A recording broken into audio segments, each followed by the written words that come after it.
Le droit de timbre d'émission est un impôt fédéral prélevé par la Confédération qui concerne principalement les startups et les PME. Pour se développer, une jeune entreprise a besoin de capitaux, notamment pour investir. Elle va alors lever des fonds propres sur lesquels elle va devoir payer en impôt ce fameux droit de timbre d'émission. Cette taxe de 1% est à payer lors de chaque tour de financement dès que la valeur placée dépasse 1 million de francs, et cela même avant tout rendement de ce placement. Comment les entreprises gèrent-elles cette contrainte? Rencontre avec le patron de la biotech lausannoise Abionic.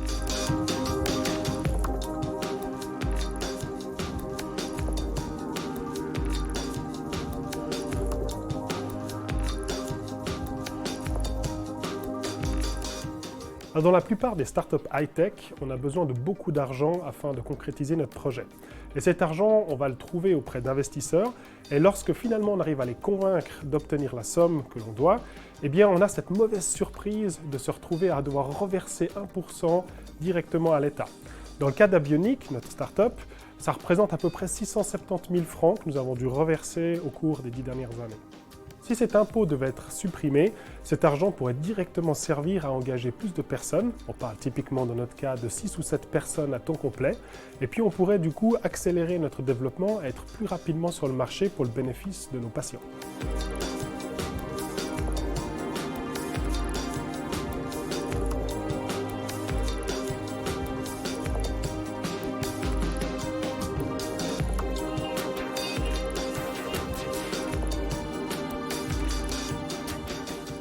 Chez Abionic, nous avons développé une technologie issue de l'EPFL qui permet de faire du diagnostic ultra rapide, notamment à partir d'une petite goutte de sang, de salive ou d'autres fluides corporels. Donc nous avons cette nanotechnologie, un peu à l'instar de Nespresso, qui nous permet de donner aux médecins des outils permettant de faire du diagnostic directement sur site en quelques minutes. Alors nous avons toutes sortes de défis au cours du développement d'une start-up.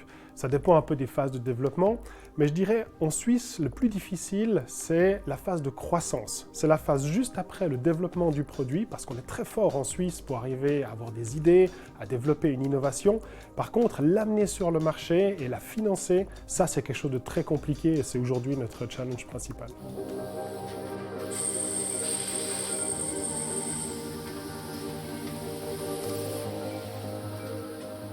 L'avantage en Suisse, ce sont les talents qu'on a à disposition. On a un bassin de personnes hyper compétentes, motivées, un droit du travail qui est tout à fait compatible avec des activités comme la nôtre.